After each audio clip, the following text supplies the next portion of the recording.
ہندوستان اور خراسان یعنی موجودہ افغانستان کا ذکر۔ ابن ماجہ کی روایت ہے عن عبداللہ ابن الحارث رضی اللہ تعالی عنہ قال رسول اللہ صلی اللہ علیہ وسلم یخرج ناس من المشرق یؤتئون للمہدی یعنی سلطانہ، یعنی سلطانہ، دونوں طرح سے پڑھ سکتے ہیں۔ حضرت عبداللہ ابن حارث فرماتے ہیں رضی اللہ تعالی عنہ کہ حضور نے ارشاد فرمایا مشرق کی طرف سے وہ فوجیں نکلیں گی، لوگ آئیں گے جو عرب میں مہدی کی حکومت قائم کریں۔ یہ مہدی کون ہوں گے اس کا ذکر میں ذرا بعد میں کروں گا، لیکن نوٹ کر لیجئے کہ مہدی سے پہلے لازماً کسی مشرقی علاقے کے اندر وہ نظام قائم ہو چکے گا، تب وہاں سے فوجیں آئیں گی نا۔ یہ مشرق کون سا ہے؟ عرب کے مشرق میں آپ چلیے، ایران بھی آ جائے گا، افغانستان بھی ہے، پاکستان بھی ہے، اور اگر اسے اور توسیع دیں تو ہندوستان بھی ہے۔ یہ ہے عرب کا مشرق، اس سے فوجیں جائیں گی۔ اس کا کیا مطلب ہے کہ اس میں سے کسی جگہ پر نظام خلافت پہلے قائم ہو جائے گا تاکہ وہاں سے فوجیں جائیں گی جو جزیرہ نما عرب میں حضرت مہدی کی حکومت کو قائم کریں۔ اب دوسری حدیث سنیے، یہ سنن ابن ماجہ کی حدیث تھی جو میں نے آپ کو سنائی، آپ نے پڑھی۔ دوسری عن ابی ہریرہ رضی اللہ تعالی عنہ، یہ ترمذی شریف کی روایت ہے، قال قال رسول اللہ صلی اللہ علیہ وسلم یخرج من خراسان رایات سود لا يردها شیء حتی تنصب بایلیا۔ خراسان کے علاقے سے سیاہ جھنڈے لے کر فوجیں آئیں گی، ان کا رخ کوئی موڑ نہیں سکے گا، ان کو پیچھے پھیر نہیں سکیں گے کوئی بھی، یہاں تک کہ وہ یروشلم میں جا کر جھنڈے نصب کر دیں گے۔ ایلیا حضور کے زمانے میں یروشلم کو کہتے ہیں۔ یہ یروشلم تھا جب حضرت سلیمان کی حکومت تھی اور یہاں پر معبد سلیمانی، ہیکل سلیمانی قائم ہوا، پھر یہ یروشلم ہی رہا ہے تاریخ میں، یہاں تک کہ سن 70 عیسوی میں جب ٹائٹس رومی جنرل نے اس کو گرایا، ختم کیا، سیکنڈ ٹیمپل گرا دیا اور یہاں سے یہودیوں کو کہا نکل جاؤ یہاں سے، کوئی یہودی باقی نہیں رہا، بالکل تہو بالا برباد کر دیا۔ اس کے کوئی 150 سال بعد ہیڈریان، رومن ایمپرر ہیڈریان، اس نے پھر دوبارہ آباد کیا اس شہر۔ 150 سال تک یہ بالکل بنجر اور بالکل غیر آباد پڑا۔ اب ہیڈریان نے جب آباد کیا تو اس کا نام ایلیا رکھا، اب یروشلم نام نہیں، تو حضور کے زمانے میں پھر اس کا نام ایلیا۔ اور اب اس سے کیا معلوم ہو رہا ہے کہ یہ یروشلم مسلمانوں کے قبضے سے اس وقت نکلا ہوا ہوگا، ایک دفعہ پہلے نکلا تھا، 1099 عیسوی میں مسلمانوں کے ہاتھ سے نکلا، کروسیڈرز عیسائیوں نے آ کر اس کو قبضے میں کیا، لاکھوں مسلمانوں کو مارا، قتل کیا۔ اس کو 1187 عیسوی میں واپس لیا ہے، کس نے لیا ہے؟ صلاح الدین ایوبی کرد۔ عرب کھوکھلے ہو چکے تھے، عربوں نے کھویا، واپس نہیں لے سکے، بہت حکومت کر چکے تھے، 400-500 برس کی حکومت، اور ان کے عیش اور ان کے آرام، اب ان میں جان نہیں تھی کہ وہ واپس لے سکے۔ واپس لینے والا گرم کرد صلاح الدین ایوبی۔ تو گویا کہ اب آپ سمجھئے کہ 88 برس تک عیسائیوں کا قبضہ رہا یروشلم۔ اب 1967 میں یہودیوں نے قبضہ کیا ہے، اور اب 38 برس تو ہو گئے، 88 نہیں تو 38 برس تو ہو گئے، لیکن وہ دور آئے گا کہ اب پھر لیں گے، لینے والے عرب بھی نہیں ہوں گے، خراسان کے علاقے سے فوجیں آئیں۔ یہ خراسان کیا تھا؟ ایلیا تو میں نے آپ کو بتایا یروشلم کا نام ہے۔ خراسان اس زمانے میں ایک بہت بڑے ملک کو کہتے تھے، کچھ حصہ پاکستان کا بھی اس میں شامل ہے، کچھ حصہ ایران کا بھی ہے، ایران کے اس حصے کو اب بھی خراسان کہتے ہیں۔ خراسان ایک صوبہ ہے ایران کا چھوٹا سا۔ پاکستان میں خاص طور پر یہ جو علاقہ مالاکنڈ ایجنسی کہلاتی ہے، اس سے اوپر جتنا علاقہ ہے، اور یہ جو واخان کی ایک پٹی آتی ہے اوپر، واخان افغانستان کی ایک پٹی سی دم سی چلی آتی ہے جو جا کر چائنا کی سرحد سے مل جاتی ہے، یہاں سے لے کے یہاں تک یہ جو مالاکنڈ کا وہ درہ ہے اور پہاڑ ہے، یہ بھی خراسان کا حصہ ہے۔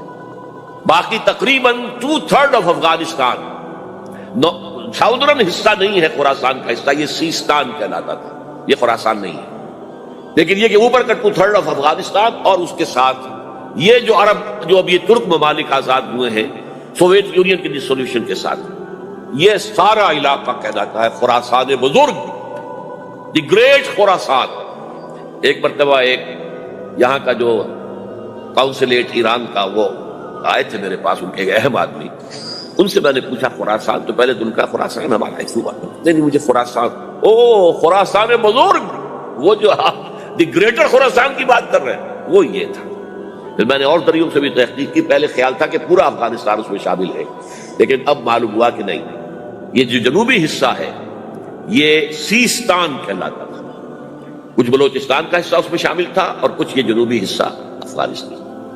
یہاں سے فوجیں جائیں گی اور یہ فوجیں جا کر خراسان سے چل کر ایلیا پہنچیں گی، یروشلم پہنچیں گی اور اپنے جھنڈے گاڑیں۔ اس کا جو نتیجہ نکلتا ہے وہ آپ سمجھ لیجئے۔ اس میں بھی اب میں اس سیر ترجمان القرآن اقبال کا ایک شعر آپ کو سنا رہا ہوں۔ ایک تو انہوں نے جو اردو میں کہا تھا، میر عرب کو آئی ٹھنڈی ہوا جہاں سے، میرا وطن وہی ہے میرا وطن وہی، ٹھنڈی ہوا حضور کو آئی، مجھے ہندوستان کی طرف سے ٹھنڈی ہوا آ رہی ہے صلی اللہ علیہ وسلم۔ اس کا جو ہے حوالہ مجھے نہیں مل سکا ہے اب تک، لیکن لوگ مانتے ہیں کہ ہاں ہے، حدیث ہے، پڑھی ہے ہم نے، لیکن بتا نہیں پا رہے ہیں۔ اور ظاہر بات ہے کہ حدیث کا ذخیرہ اتنا وسیع ہے کہ اس میں سے تلاش کرنا آسان کام نہیں، اور اقبال کو کافی علم تھا ان چیزوں کا، اس کو بغیر کسی بنیاد کے نہیں کہہ سکتا، میر عرب کو آئی ٹھنڈی ہوا جہاں سے، میرا وطن وہی ہے میرا وطن۔ لیکن اس سے بھی زیادہ جو بات ہے وہ علامہ اقبال کا ایک شعر ہے جس کے پہلے مصرعے میں تو حضرت مہدی کا ذکر ہے، وہ میں بعد میں اس کا ذکر کروں گا جب ان کا وقت آئے گا۔ خضر وقت از خلوت دشت حجاز آید برون، خضر وقت، وقت کا خضر، میرے نزدیک وقت کا مجدد حضرت مہدی، وہ خلوت حجاز سے باہر آئیں گے۔ خضر وقت از خلوت دشت حجاز آید برون، کارواں زی وادی دور و دراز آید برون، کارواں اس وادی دور و دراز سے چلے گا۔ یہ وادی دور و دراز کون سی ہے؟ وادی سندھ۔ وادی سندھ کا تصور پتہ نہیں آپ کو کیا ہے، آپ کو معلوم ہونا چاہیے کہ وادی سندھ، یہ سارے ٹریبیوٹس جو آ رہے ہیں جو وادی اس دریائے سندھ میں مل رہے ہیں، جیسے ایک درخت ہوتا ہے اور اس کی شاخیں ہیں، وہ تو درخت کے تنے سے نکلی ہیں۔ ایک یہ کہ ٹریبیوٹریز ہوتی ہیں، چھوٹے چھوٹے دریا ہوتے ہیں، وہ ملتے ہیں تو ایک بڑا دریا بنتا ہے۔ یہ ٹریبیوٹریز مشرق سے بھی آ رہی ہیں سندھ میں اور مغرب سے بھی آ رہی ہیں۔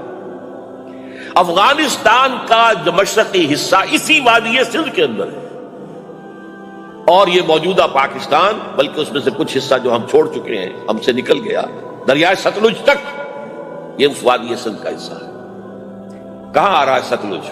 سندھ میں، اور بیاس تو ستلج میں پہلے ہی آ گیا، راوی آ گیا، چناب آ گیا، جہلم آ گیا، سب سندھ میں پہنچ گئے، پٹن کوٹ میں سے پہنچ گئے، نہیں پہنچ گئے۔ اوپر سے یہ دریائے سوات آ رہا ہے، یہ دریائے دیر آ رہا ہے، یہ دریا فلاں آ رہا ہے، یہ دریا فلاں آ رہا ہے، سب دریائے کابل میں ہو کر کہاں پہنچے؟ سندھ میں۔ اوپر سے دریائے ہنزا آ رہا ہے، دریائے گلگت آ رہا ہے، کہاں آ کر گرے؟ سندھ میں۔ پھر یہ جو دریا آ رہے ہیں، جو ان کے جو ہمارے جو ہے درے، درائے گومل سے چلا آ رہا ہے، ٹوچی چلا آ رہا ہے، کہاں جاتے؟ سندھ میں۔ یہ پوری وادی ہے، یہ افغانستان کا مشرقی حصہ جو پختون ہے، 100% پختون، وہ در حقیقت وادی سندھ کے اندر ہے۔ یہ دو طرف سے وادی سندھ۔ کارواں زی سے مراد ازیں، کارواں ازیں وادی دور و دراز آیت برو، فوجیں یہاں سے جائیں گی حضرت مہدی کی حکومت قائم کرنے کے لیے۔ خضر وقت از خلوت دشت حجاز آیت برو، کارواں زی وادی دور و دراز آیت برو۔ یہ ہے اس سیر کا۔ حالانکہ یہی شخص ہے جو اپنے خطبات کے اندر نفی بھی کرتا ہے کہ یہ مہدی اور وہ یہ سب تصورات جو ہیں یہ کوئی صحیح نہیں ہے، اور یہ پرانی کوئی روایات چلی آ رہی تھی، ہر مذہب میں تصور ہے، اس طرح کی بات کہی۔ جب عقل سے بات کرتا تھا اس میں ٹھوکریں کھاتا تھا، جب دل سے اس کے یہ سیلاب کے معنی چشمہ ابھرتا تھا دل سے اس کی شاعری کا، اس میں ہوتے تھے وہ حقائق کہ جو ابدی۔ اس پر جو اشفاق صاحب ہوتے تھے ہمارے ہاں، اشفاق احمد ادیب، ڈرامہ نگار تلقین شاہ، انہوں نے بڑی پیاری بات کہی تھی، اگرچہ ان کا مذاق اڑایا تھا روزنامہ نوائے وقت نے، بات بڑی پیاری تھی۔ اقبال ایک دن کا اقبال تھا، ایک رات کا اقبال تھا۔ دن کا اقبال فلسفی تھا، وہ اپنی عقل سے غور و فکر کرتا تھا، اس کا حاصل تو ہے وہ لیکچرز، خطبات، ان میں بہت سی باتوں پر علماء کو شدید اعتراض ہے۔ ایک رات کا اقبال تھا، اسے الہام ہوتا تھا، سیلاب آتا تھا شاعری کا، اور وہ اقبال جو ہے اصل اقبال ہے۔ اور اس کو کہا اقبال نے خود، ڈاکٹر یوئنگ ہوتے تھے جو پرنسپل تھے ایف سی کالج کے، ان کے نام سے یوئنگ ہال اب بھی موجود ہے نیلا گنبد چوک میں، ایک ہاسٹل بنایا تھا انہوں نے، یوئنگ ہال۔ ایک دعوت میں سب جمع تھے، ڈاکٹر یوئنگ بھی تھے، علامہ بھی تھے۔ یوئنگ نے بڑا تیکھا وار کیا کہ ڈاکٹر اقبال، ہم نے سنا ہے کہ آپ جیسا آدمی بھی وربل ریولیشن کا قائل ہے۔ تو پہلے مسئلہ سمجھ لیجئے ورنہ واقعہ سمجھ نہیں آیا تھا۔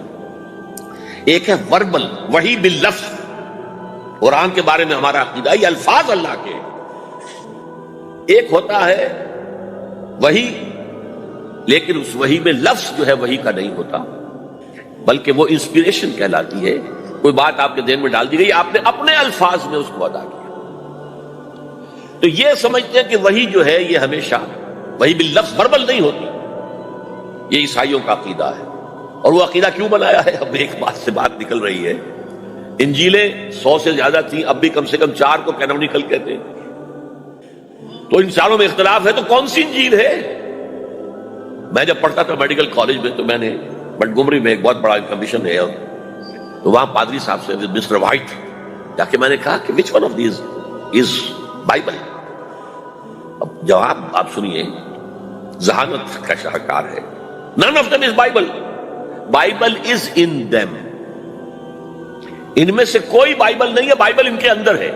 یعنی جو مفہوم عیسیٰ کو وہ خدا سمجھتے ہیں اور ان کو اپوسلز کہتے ہیں، یہ نبی تھے حضرت عیسیٰ کے، رسول تھے، یہ متی ہوں یا جون ہوں جو بھی ہے، اپوسلز ہیں۔ تو جو حضرت عیسیٰ نے ان سے کہا وہی کی، انہوں نے اپنے الفاظ میں اس کو ادا کیا ہے، لہذا علیحدہ ہو جائے گا وہ اپنا، جیسا کہ احادیث کے اندر ہے۔ تو اقبال سے کہا کہ اقبال، ڈاکٹر اقبال، میں نے سنا کہ آپ بھی وربل ریولیشن کے قائل ہیں۔ کہنے بالکل، اور مجھے تو ذاتی تجربہ ہے، مجھ پر جو شعر اترتا ہے وہ الفاظ میں ڈھلا ہوا ہوتا ہے، میں تبدیلی کرنا چاہوں تو نہیں کر سکتا۔ چپ ہو گیا یوئنگ، اب آگے کیا بولے گا یوئنگ؟ تو بہرحال اقبال کا یہ شعر جو ہے رات کے اقبال کا شعر ہے، یہ اس اقبال کا جس کو الہام ہوتا تھا۔ خضر وقت از خلوت دشت حجاز آیت برو، کارواں زی وادی دور و دراز آیت برو۔ اب میں نے اب تک تو یہ ڈسکس کیا ہے قرآن، حدیث، سنت اور ایک ترجمان القرآن کے حوالے سے۔ اب آئیے عالمی حالات کے حوالے سے دیکھیں۔ عالمی حالات سے بھی معلوم ہوتا ہے کہ ایک عالمی ریاست تقدیر مبرم ہے۔ زمانہ تیزی کے ساتھ اندر جا رہا ہے، جبکہ پوری دنیا کی ایک ریاست ہے، بلکہ بہت پہلے سے اس کا تقاضا پیدا ہو چکا ہے۔ دنیا اتنی چھوٹی ہو گئی ہے، آج آپ اسے کہتے ہیں گلوبل ولیج، یہ تو گاؤں کے مانند ہے، اب کوئی فاصلہ نہیں رہا۔ امریکہ میں تاج پوشی ہو رہی ہے بش صاحب کی، ان کا منظر ہم بیٹھے دیکھ رہے ہیں، سارا کا سارا 12,000 میل دور بیٹھے ہوئے دیکھ رہے ہیں۔ دنیا کیا ہے؟ یہ تو ایک گاؤں ہے، ایک شہر ہے۔ اور ایک عالمی ریاست اگر قائم نہیں ہوتی تو دنیا میں کبھی امن قائم نہیں ہو سکتا۔ لہذا دنیا میں امن کے لیے ایک عالمی ریاست ضروری ہے، اور اسی کے پہلے قدم کے طور پر وہ لیگ آف نیشنز جو ہے قائم کی گئی تھی۔ کوئی تو ادارہ ایسا ہونا چاہیے جہاں دنیا کے سارے ممالک کے نمائندے بیٹھیں، سوچیں، غور کریں، فیصلے کریں۔ اگرچہ وہ جو بے ایمانیاں دلوں میں تھی، جو بدنیتیں دلوں میں تھی، انہوں نے ناکام کر دیا اس کو، لہذا وہ مر گئی، ختم ہو گئی۔ ہاں، جنم دے گئی اسرائیل کو، اس کے وطن سے اسرائیل نے جنم لیا، اسرائیل نے نہیں، بالفور ڈکلریشن نے، کہ یہودیوں کو فلسطین میں آباد ہونے کی اجازت ہے۔ اچھا، جب وہ ختم ہو گئی تو تقاضا موجود تھا، کوئی ادارہ ایسا ہونا چاہیے بھائی بیٹھے سب کے سب وہاں فیصلے کریں، ورنہ تو دو برتن کھڑک جائیں گے تو اس کے بعد وہ عالمی جو ہے ایک کنفرنٹیشن ہو سکتی ہے.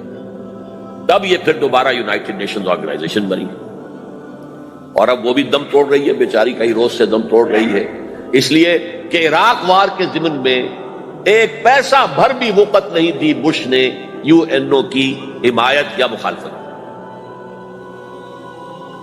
کیا رہ گیا اس کا؟ بس ایک کلب ہے، آؤ بیٹھے گفتگو کرو، اللہ اللہ خیر سے. جتنے ریزولوشن یو این او نے پاس کیے جنرل اسمبلی نے اسرائیل کے خلاف، سب کو ویٹو کیا ہے امریکہ نے. تو فائدہ کیا ہوا بھائی؟ جنرل اسمبلی کا فیصلہ کشمیر کے بارے میں موجود ہے 55 سال سے، اس پر عمل درآمد نہیں ہو سکتا. تو وہ در حقیقت جب عدل انسان کے اندر نہ ہو، اللہ پر ایمان اور یقین نہ ہو، آخرت کے محاسبے کا احساس نہ ہو، تو کوئی بھی آپ ادارہ بنا لیں پھر ہو جائے گا. ایک زمانے میں، وہ بھی میرے زمانہ طالب علمی کا ہے، جمعیت طلبہ والے جو ہے کراچی سے نکالا کرتے تھے اسٹوڈنٹس وائس، ایک انگریزی ہفت روزہ، اس میں لکھا تھا یو این او کا مطلب ہے یونائٹڈ نیشنز آرگنائزیشن نہیں، انٹائڈ نیشنز آرگنائزیشن، جو بندھی ہوئی نہیں ہے آپس میں. یہ نیشنز جو ہیں ان کا کوئی آپس میں تعلق نہیں ہے، ان کی آرگنائزیشن انٹائڈ، یونائٹڈ کی بجائے. اور آج اس کا منظر سامنے آ چکا ہے. لیکن تقدیر مبرم ہے، the march of history can not be stopped.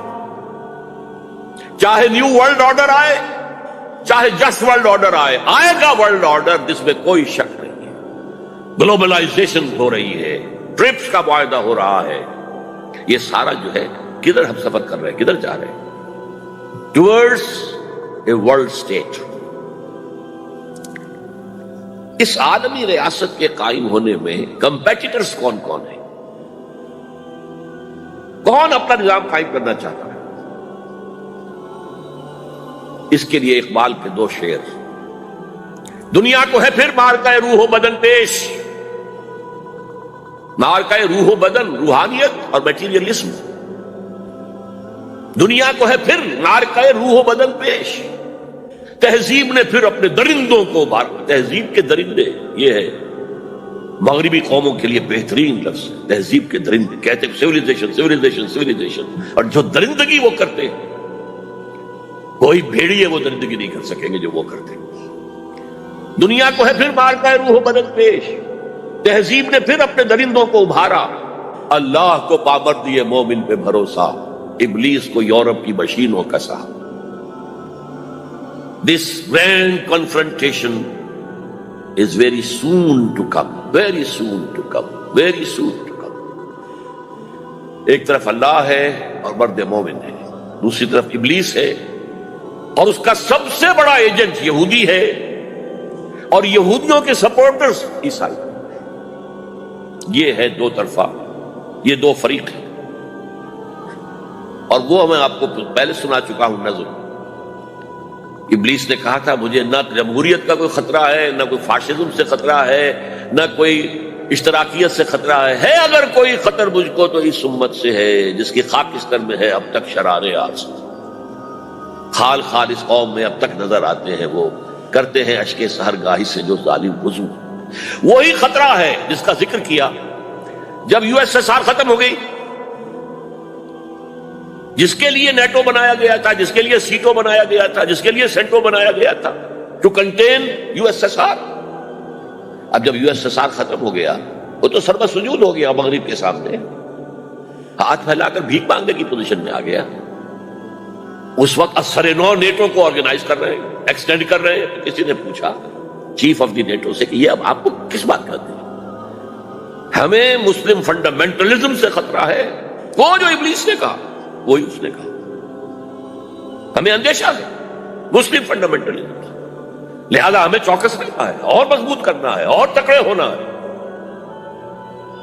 یہ ہے در حقیقت ہے اگر کوئی خطر مجھ کو تو اس امت سے ہے جس کی خاکستر میں ہے اب تک شرار عرض. اب دیکھیے،